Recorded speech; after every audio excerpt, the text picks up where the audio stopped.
Chapter 7. Mama, wonders will never cease. Exclaimed Fan. To think that I should be singled out for such favors. Why, Kate fairly would die of envy this blessed moment, if she knew it. And how charming Miss Churchill was, I said. She is a very lovely woman, and she was unusually cordial today. Do you suppose it was that she wanted a favor? Asked Fanny, slowly. No, my dear. I think she told the simple truth. They were lonesome at home, and the unsocial element at the Maynads jarred upon her. Our homelikeness, if I may use the word, just fitted in with her longing. It always appeared to me such an unwise fashion of the members of a family meeting only at meals. I am not willing to be shut out of your lives, my girls.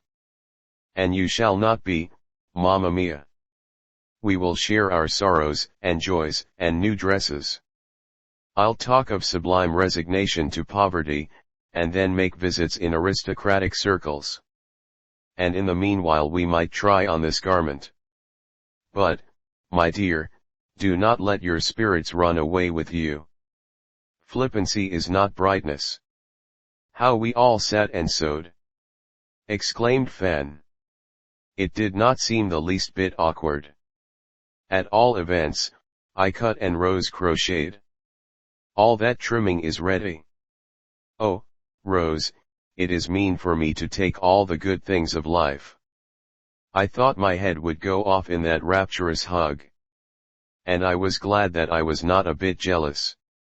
Mamma gave a pinch here, and a pull there, and, behold, Fan's dress fitted after the similitude of a glove. It is just lovely, was Fan's ecstatic comment. Kate Fairley and Sue Barstow will die of envy when they see it. Now I shall have just time enough to run up the seams. Of course, Mamma, you wouldn't think of taking it? And Fan gave an inquiring glance. No, indeed, though it was kind in Miss Churchill to say it, since your time was more precious than hers. We began to pick up the pieces and restore order. Just then Papa came in, and baby Edith woke and cried. Fan rushed at Papa and kissed him rapturously, telling over the whole story in an instant. She had such a remarkable way of going to the point of anything without loss of time. Really? He exclaimed, I am glad she asked you.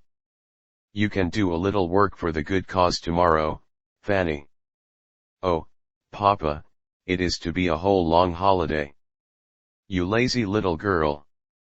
Papa, if you do not treat me real handsomely, I will go over to the strong-minded Sis Erin, and write a book, or lecture, or something. I am willing you should lecture. I will give you a subject, the rich and poor meet together, and the Lord is maker of them all. There, Fan. And it was my turn to laugh. Fan shook her head solemnly. It did not frighten him a bit, she said. No, my dear, since there is room for so much work in the world. I have often wished the Churchills and several others would come out of their shells, or their beautiful Edens, and go at some of the thistles beyond their gates.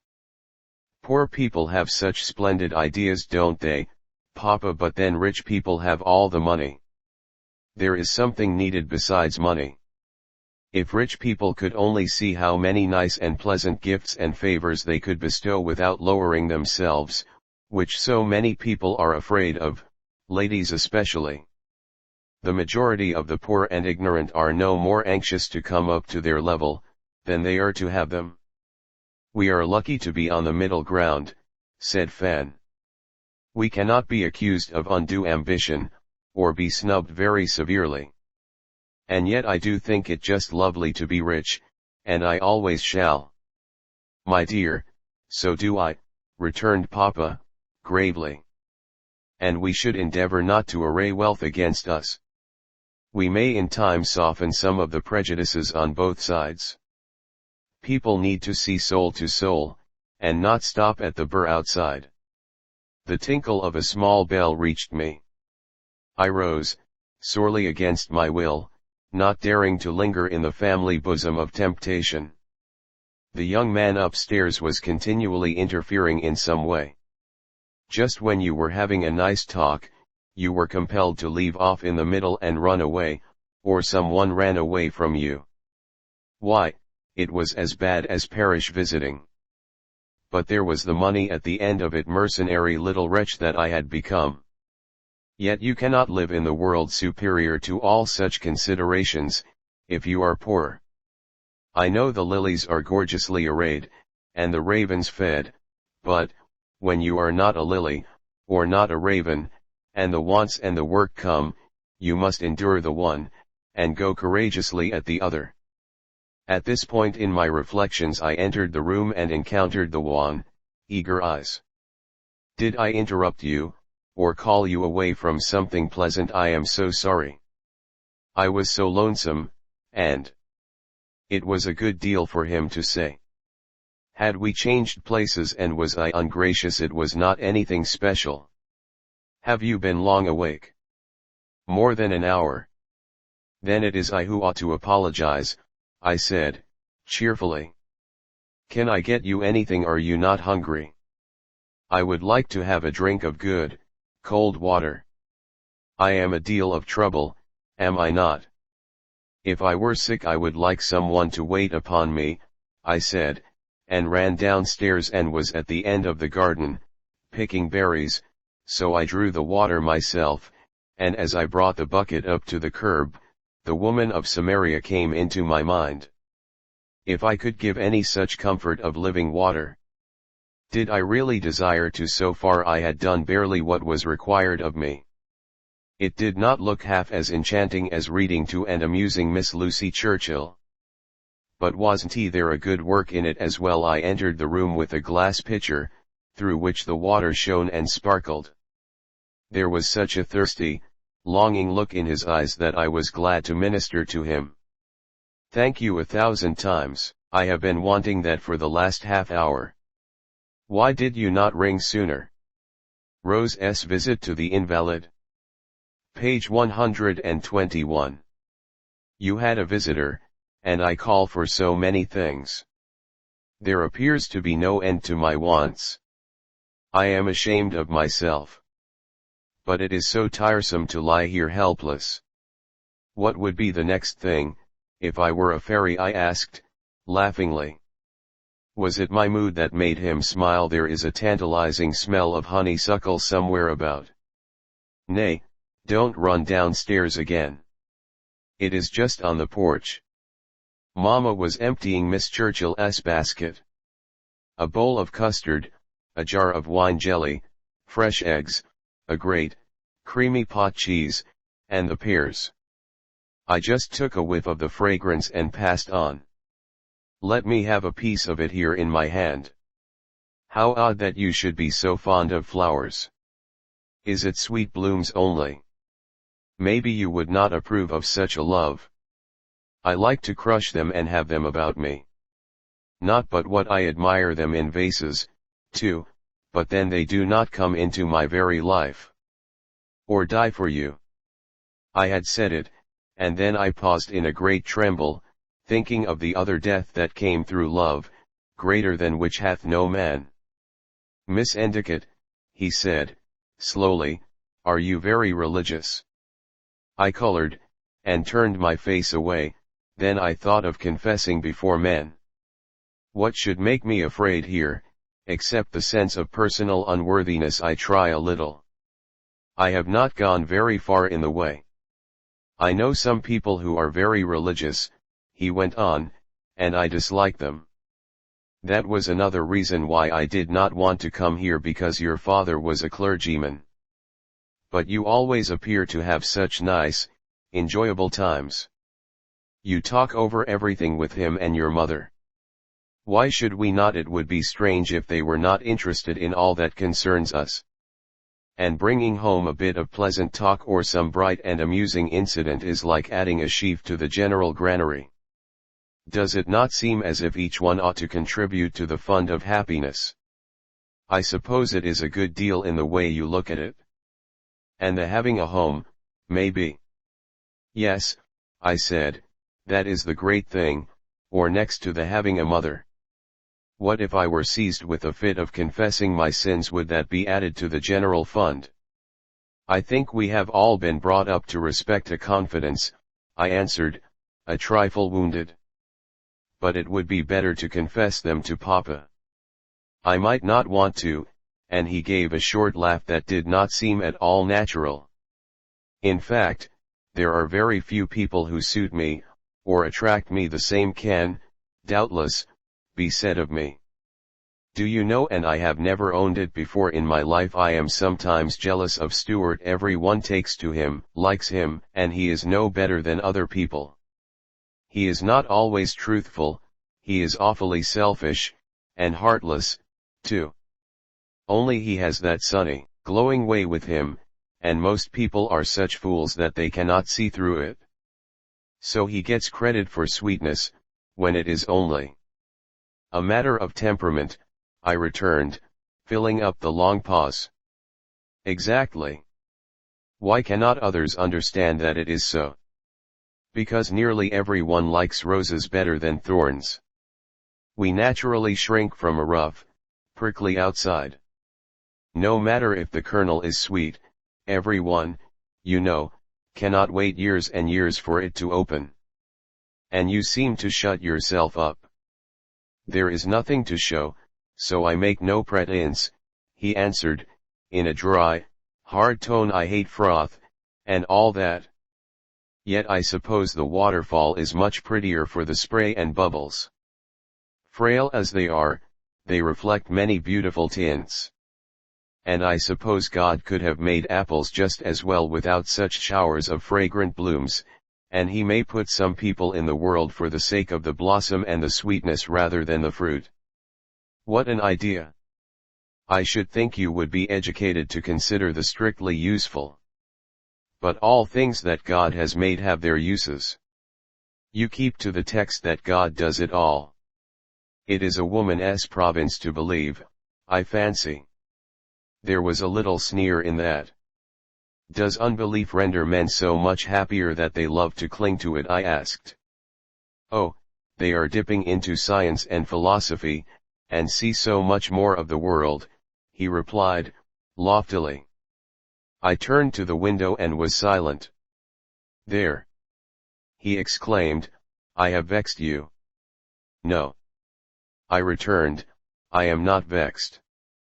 I only wish I knew the right words to say to you, Mama might. You are all very kind. I wonder that you were so good, when the beginning was so unpromising. You must have thought us a couple of brutes. Stuart apologized handsomely to Papa. Oh, I dare say. He is up to that sort of dodge, and a smile of scorn curled his thin lip. I wish you loved your brothers better, I could not forbear saying. It is their loss, no doubt. What could I do with him in such a mood? Preaching, as Fan called it, was useless. Then I bethought myself of Miss Churchill's call, and told him what she had brought for him. And now, I said, it is time you had your supper. You must be nearly starved.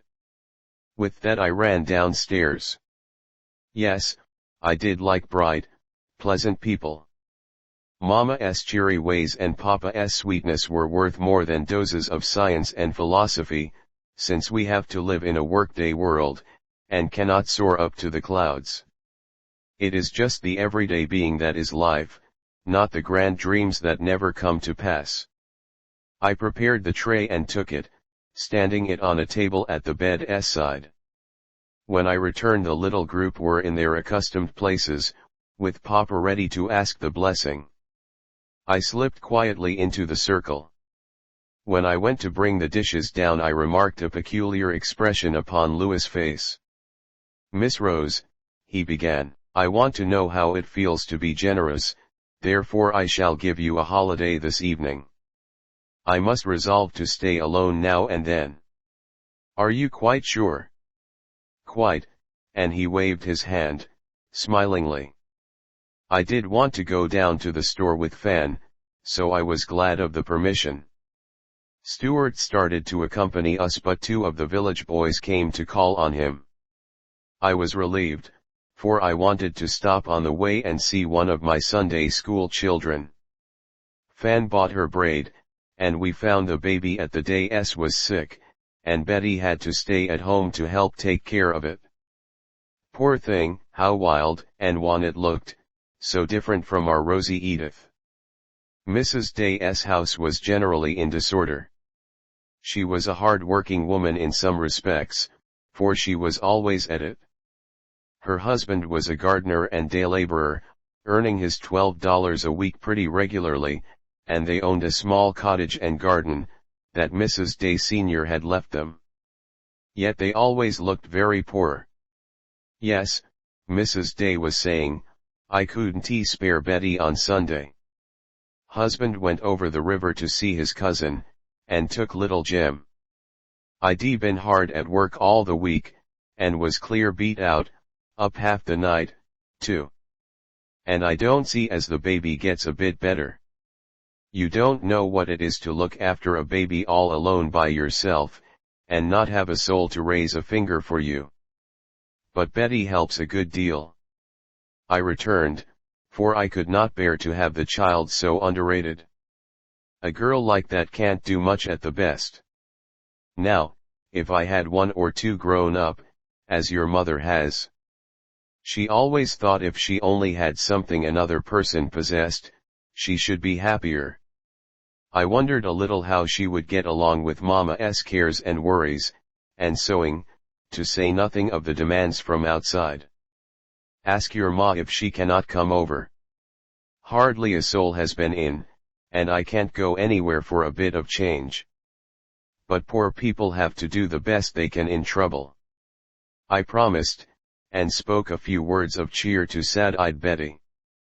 That woman always does try me, declared Fan. If I was a minister's wife she would be a thorn in my side.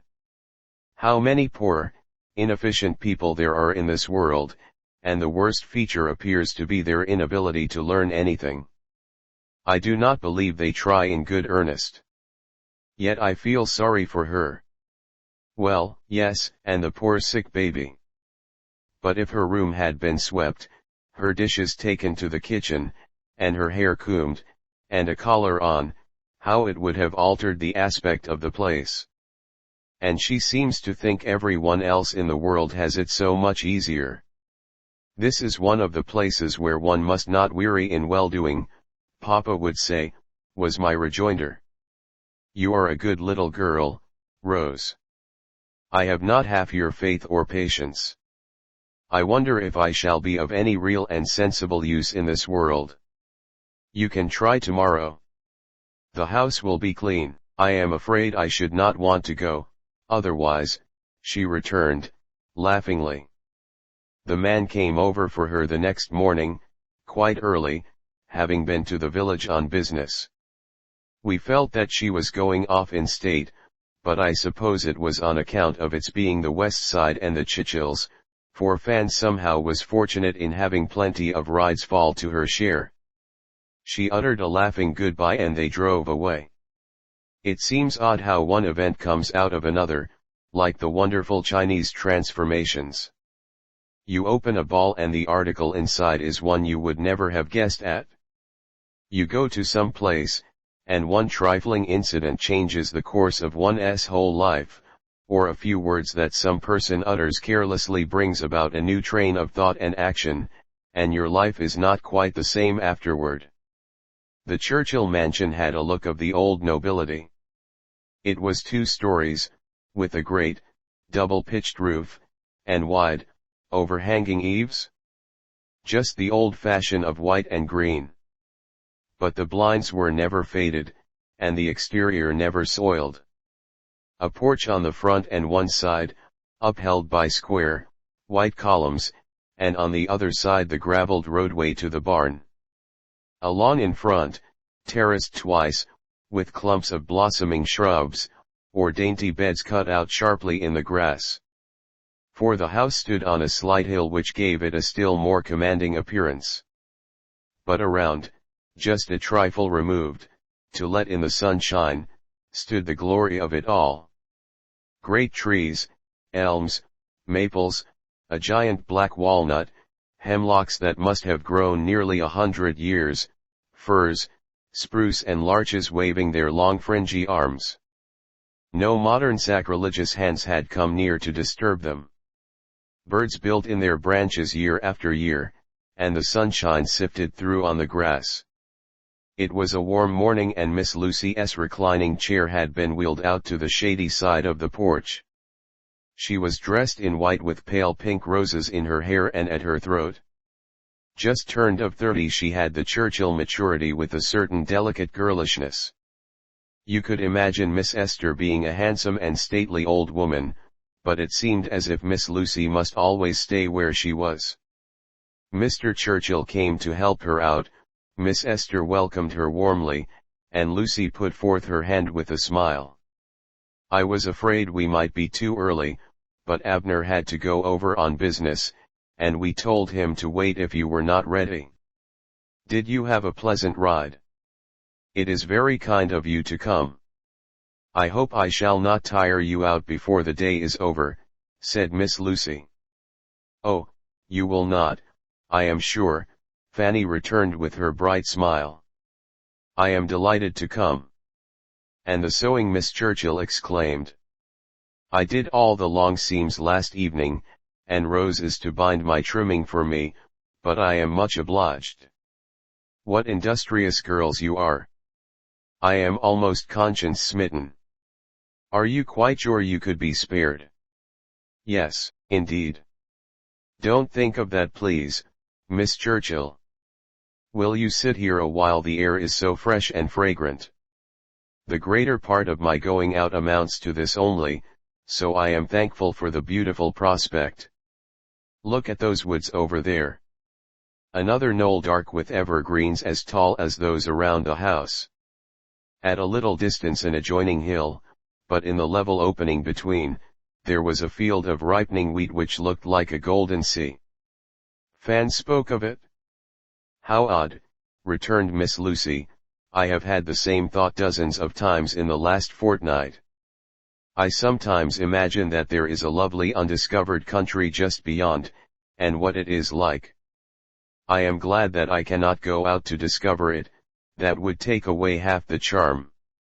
Fanny smiled at the quaint conceit, so satisfying. And now tell me all about the children at home, and the sick young man. What do you think Dr. Hawley said to me a few days ago? Miss Lucy, you need someone to bring you a good dish of gossip. Good gossip at that, laughed Mr. Churchill with a humorous twinkle in his eye. If Miss Endicott does not acquit herself well, I'll go for some of the village cronies. I'll begin with the baby then, and Fanny moved her seat a trifle. She is just the cunningest baby you ever saw. We were all smart children, but she is a prodigy. She sits alone, and creeps a little sideways, and when she gets in a glee, flaps her wings, i.e. her arms, and crows. Mr. Churchill shook his head solemnly. That will hardly do for a girl, he said, and a clergyman's daughter. We think it best for her to do her crowing while she is small, was Fanny's playful answer. She talked about the others. Fan had a way of brightening up everything that was very amusing. Not that she ever made it out better or worse, it was only the quaint touches of harmless pleasantry. Miss Lucy laughed softly and a pink tint came to her pale cheeks. Miss Esther in the meanwhile made several journeys to and fro. Mr. Churchill took up his paper and pretended to read, but his eyes wandered to the fair young girl whose simple homelikeness was her greatest charm. Presently the sun came around, and Miss Lucy's chair was wheeled to the sitting room, which was cool and shady. All their entertainments were not kept for the great drawing room. Here were pictures, a well-filled bookcase, articles of virtu, a cabinet of shells, minerals, and precious stones, and portfolios of fine engravings. Here an album filled with notable authors, artists, and musical people, another with eminent men of Europe, and remarkable women. Fan had enough to entertain her there. Suddenly a bell rang. "This is the shortest morning that I have known for some time," exclaimed Miss Lucy. "It hardly seems possible that is the dinner bell. We are old-fashioned in our hour, you see." Fan was astonished as well. Mr. Churchill gave Lucy his arm, as she could walk with a little assistance. Miss Esther led Fanny. The dinner table was like a picture. The quaint old china, delicately flowered, and the antique silver was set off by the snowy cloth and the brilliant bouquets with trailing stems that looked as if they might have grown in the vases. Fan enjoyed it all to the uttermost, and was too happy to envy aught of it. "You have been sitting up all the morning," said Miss Churchill, "and you do not look a bit tired now. Shall we give Miss Fanny the credit? I think she deserves it. Indeed, I hardly noticed how the time passed. You see, I get so tired of staying alone, or talking over the same old subjects with Essie. You are a grateful young woman, I must say." And Miss Churchill laughed. "Kenton, couldn't we have a drive to Round Hill about sunset? I think I could go." "What, more dissipation?" "Please don't undertake too much," said Fanny. "I am well content to stay here. But the sunset is so lovely there." "You must have a good long rest," said her sister, "and we will see how you feel then. I dare say Miss Endicott will be glad, for I have kept her talking steadily." "I am used to it," laughed Fan, "and somehow I never understood the charms of solitude, or perhaps was born incapable of appreciating them." "There is no doubt of that," Mr. Churchill returned with a quiet smile. They sat over their dessert a long while, talking of various subjects that were exceedingly entertaining. The quiet and air of formal courtesy that was far removed from stiffness, pleased and interested Fanny greatly. But Miss Churchill was inexorable afterward, and would not even consent to Fan's going upstairs with Lucy. Instead, she took charge of her, and they inspected the house and the clean, fragrant dairy, and lastly found themselves in Miss Churchill's room. This was large and airy, looking cool in its summer dress of matting and furniture of cane or delicate chintz covers. The visit was so different from the formal little calls that we had been in the habit of making with either of our parents. Indeed, Fan always declared that this day's experience took her right into the Churchills' lives, and I think it did. A dress of fine white India muslin lay on Miss Churchill's bed. At least, the skirt, which had 3 ruffles edged with delicate needlework. The rest had been ripped apart and ironed out. "Do you think it pretty?" asked Miss Churchill. "It is lovely." "What exquisite muslin! I wonder what makes these old things so much more beautiful than what we have now. They are neater and not so showy. But this would be noticeable anywhere." "Yes, yet it has an air of quiet refinement. 20 or 30 years ago ladies bought dresses to keep, now they are unpardonably old after 1 or 2 seasons, therefore it does not pay to make them so elegant. My dear Miss Fanny, I may as well confess to a conspiracy. I brought out a lot of old dresses yesterday too pretty to give to the absolute poor. I selected this and altered the skirt. It is all done but the band. I did not know precisely what to do with the waist, so I shall have to give you the material. And if you will accept these for yourself and your sister, there is a great quantity in them, and you will find it a nice, serviceable fabric, as it will save washing. Please do not consider me officious." "Oh, Miss Churchill," was all that Fan could say. "This pineapple will be good for afternoon wear, and I believe to some extent in useful gifts. The other I wanted you to have because it was so pretty. I have 2 more, which will last me my lifetime." "You are too generous." "Oh, Miss Churchill, how can I thank you?" "By wearing and enjoying them, my dear, and not having any fussy feeling over them.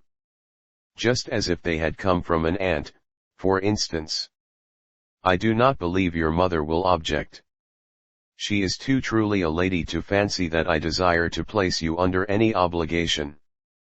I should have stood silent and abashed. Fan did the best thing of all, just clasped her arms around Miss Churchill's neck and kissed her for thanks. The stage came lumbering along at that moment. Miss Churchill glanced out of the window with one arm still around Fanny. Of all things! Here is Winthrop Ogden looking too merry for any misfortune. It is like him to take us so by surprise. My dear, I will run down a moment. Please follow the next chapter and please press subscribe and share. Thank you very much.